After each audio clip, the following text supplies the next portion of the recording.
Right. Hi, my name is Michelle Vinakurov, and I am a paraprofessional who works with elementary school students living with autism. But besides doing that and also the keynote speeches I've performed for, I also am a blogger of my own blog series website called the World of Autism. And my guest here today is Jeff. Jeff, how are you doing? Good, Michelle. How are you? Good, good. So let's start it off with a little of an introduction about yourself. Well, I am a autism self-advocate from Seekonk, Massachusetts. I was the first student with autism in the town of Seekonk to have graduated from to have spent all 12 years in the Seekonk public school system. And for the past 5 years, I have been living on my own apartment. I am a janitorial specialist for a supermarket company, which I've been doing for the past 10 years. And I am also a big diehard fan of Disney. I am a fan fiction author, and I am also a New England Patriots fan, as you can see from the blanket on my back. So Yeah, I could see that. That's really cool, though. You see, you were you went through through the school district that you were part of, and yes. you're one of the first of those living with autism that graduated from. Well, to have spent from kindergarten all the way through grade 12. Wow.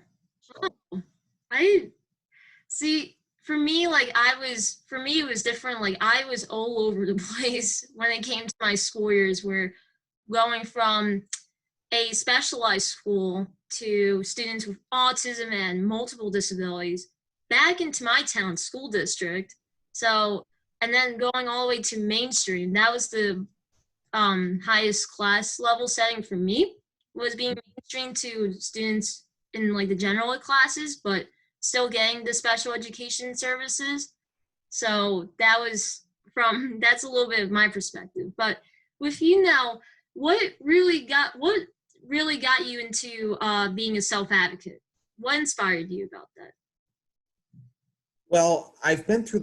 well, as someone who's been through the process, I'd like to share, the tricks of the trade with people that are struggling with, struggling with autism, whether it be families or teachers or the individuals themselves. But my objective is to mentor people, to teach them, that that autism can be challenging, but it can also be a blessing. So That is awesome. That is really cool.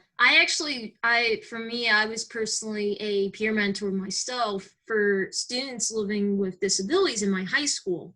So I kind of had that experience of what it was like to be a peer mentor to others with disabilities as well. And then now working with children living with autism as a paraprofessional. So that is really cool. That is very cool.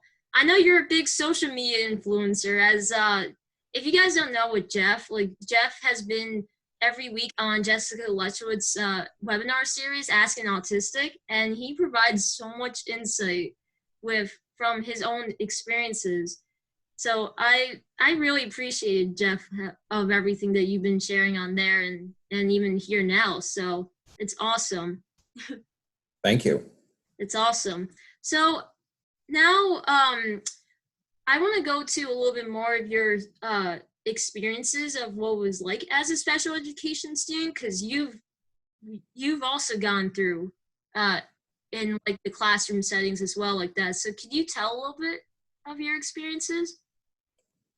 Well, I didn't really get into the special ed student classes until I was in middle school. When I was in elementary school, I was in all the regular classes. But when I got into middle school, I began to be put into pilot programs, which, believe it or not, are still used for other students to this very day. So like in the beginning, I took 6th and 7th grade English in a specialized hybrid class setting. And then in 8th grade, I made the transition to to regular English classes, and I was in regular English classes throughout high school. And really, the only classes I did mainstream were history, science. Well, history and science were the only really two Mhm. mainstream classes I was a part of. I didn't take regular math classes until I was a junior in high school, and I never took any foreign language because that was difficult. And another thing that I had accommodations with was gym class. I mean, I was I never took shot. I had a doctor's note, and it was in my. I don't know if it was in my IP, but I did have a doctor's note that I was not to take any showers. You know, did not. I did not, have to change for gym class, and that was a nice accommodation. So, but then of course, the big thing was school safety drills, and fire drills were obviously the big one. It was in my IEP that I was taken out. I would be taken out of the building before they pulled the alarm. Lockdown drills were another one because they were, tense filled and anxious. And then school bus evacuation drills. I mean, even though I never rode the bus to begin, even though I never rode the bus to and from school, um, up and I did ride the bus from kinder, when I was in preschool, kindergarten, and first grade, and then after first grade, I stopped riding the bus. But when I was riding but I think the bus evacuation drills were necessary if we were on like a field trip or something, and all that. So I mean, those were the challenges that that were basic for me. Right, right. There was a lot of what you were talking about. I actually have a lot of very similar experiences than I thought with from yours. So like when you were talking about with the busing and stuff, how you didn't go like use the bus till like later on. For me, like in ways, I actually transitioned slowly of going on the regular main bus with students in my community. So like it was where I was taking a mini bus, like those minivan buses, and then like all the way till to be able to go on the big bus, regular big bus. It was in middle school for me, and I was lucky that that was the first time that was actually with my older sister. So it was for me like just having a sibling helping me through that really helps. So yeah, it's different for everybody. And the funny thing that when you mentioned about with in eighth grade that you transitioned into a general ed English class, like when you mainstreamed into that, that Mm-hmm. happened the same thing with me. So what happened was that I was getting the extra classes like for like I was in resource classes for reading, for language arts, math because I was struggling with those, and I was mainstream for science and social studies. It was it was pretty much all over the place. But anyway, in eighth grade, I got mainstreamed into language arts in the middle of the school year, in the middle of the school year. So that because I found out the child study team, and this is why I think this is really important for people to advocate what the strengths and weaknesses are because the child study team felt like I was ready. They felt like I was doing so well and that they wanted to push me into mainstream. I don't know, Jeff, if you've had experiences with in high school where your IEP teams would want to push you into mainstream. Have you ever been through that experience where they worked really nicely with your family? Well, it's always been a team effort in the Mhm. sense that when I was when I transitioned, the funny thing is I started off in mainstream math classes in eighth grade and 10th grade, but they didn't really work out. So I ended up reverting back to resource math in later in those respective years. But I mean, but I think the IEP is meant to is meant to be like a safety, like a safety net Mhm. for people that, are struggling, and what, for struggling, and what they can identify, what their strengths and weaknesses are. I mean, but I think the one thing that is very challenging can be the IEP meetings themselves, because you've got people that, want, certain things, and you've got everybody else that wants a certain other thing. And that's what I think children on IEP, students with IEPs can really, struggle with, because some of them can't make their own decisions. They have to have others do it for them. And like for me personally, I got to be honest. I mean, I like to have my decisions made for me, because then it takes, the pressure off. But that, Mhm. to me, doesn't give a whole lot of, in their views, it doesn't give me self-confidence. But I think, a lot of people tend to, that's what some people will tend to, will tend to struggle with, the IEP means, again, themselves. So, and actually, one of the presentations I actually worked on is how to survive an IEP meeting, and why it can be beneficial rather than a burden for someone on the spectrum and all the other parties involved. Right. Like for me, I know the biggest thing for me was that my parents, they always wanted me to go to like all my IEP meetings, always, because that way I'm sharing somewhat of my perspectives of what, as a learner in the classroom, of what I've been doing well with. And then I hear from like my teachers. So like for me, like an IEP meeting was like another conference as to like how well I was doing, like the strengths and weaknesses of how I'm doing in the classroom. So like if possible, because it's different for every individual living with autism, because everybody's got their ranges and everything, and we know that autism is a spectrum. So Mhm. if possible, definitely for me, advice is that definitely be encouraging to attend a meeting, even if you can't completely make your own decisions, but you hear other perspectives of how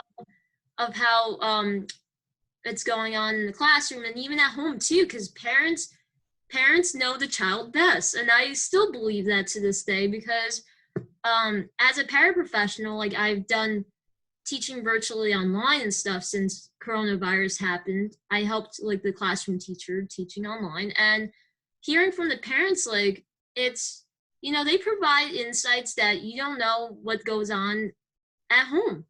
Like you what's going on at home, you see in school, and then everybody supports from there. So definitely, uh for if anybody is your presentation out on LinkedIn and everything?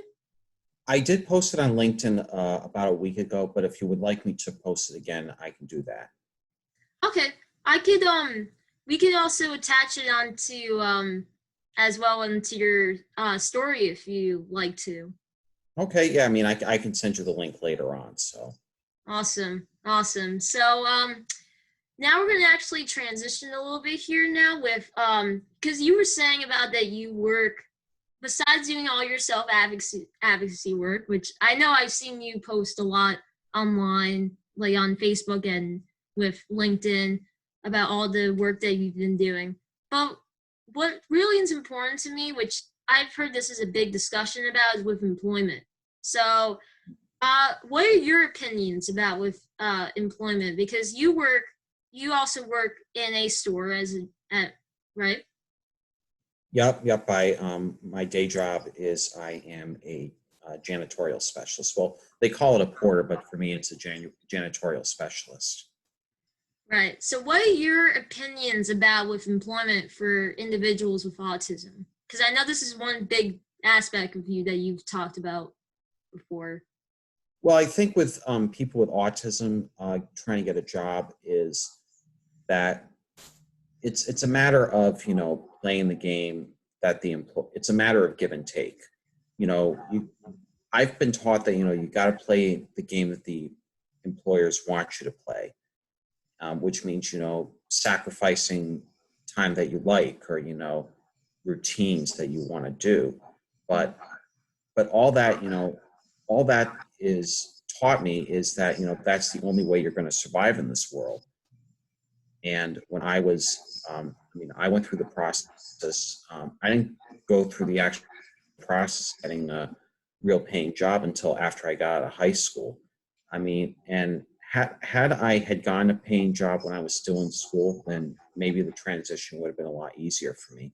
So one thing that I am trying to advocate is to start getting a paying job when you're like 15 or 16, and then by the time you graduate from high school, you would have gotten that experience already, and your transition from high school life into regular life will be a lot smoother.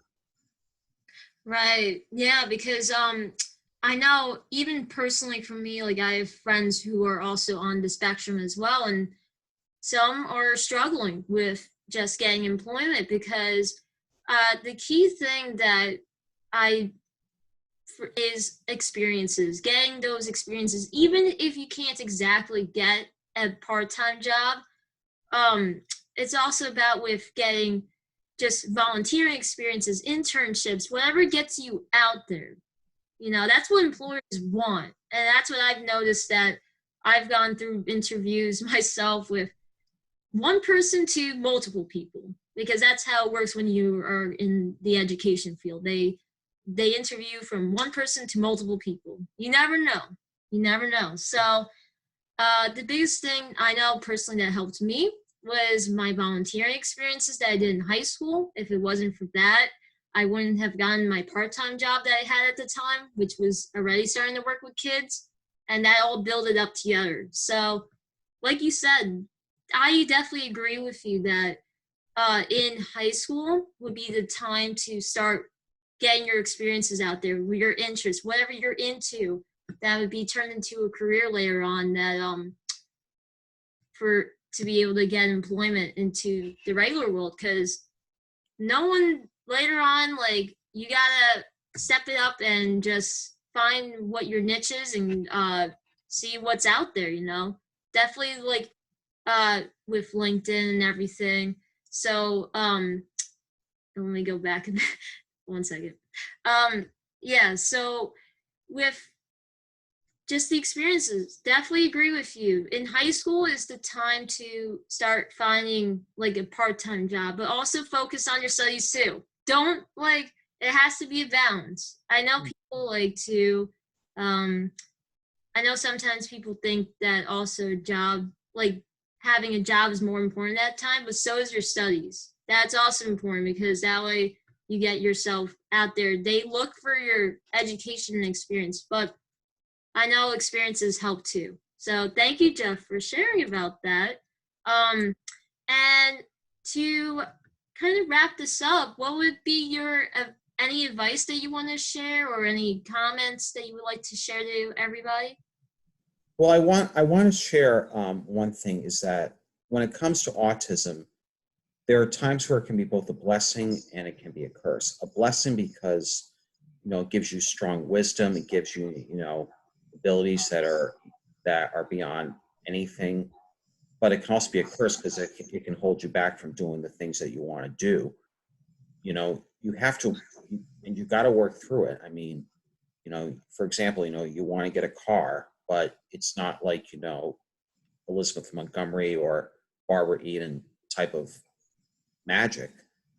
It's something that you got to work on getting, and you know and or again, apartment, you got to work for it. And my advice is, don't let your autism hold you back. Embrace it. Embrace all the traits of it. Embrace, when you see people flapping, or when you hear people echo words or sayings like a parrot. Embrace echolalia. For That's one thing that I will give the advice. That's one piece of advice I will give, is embrace autism, but embrace autism more for the blessings than the curse of it. That's awesome, Jeff.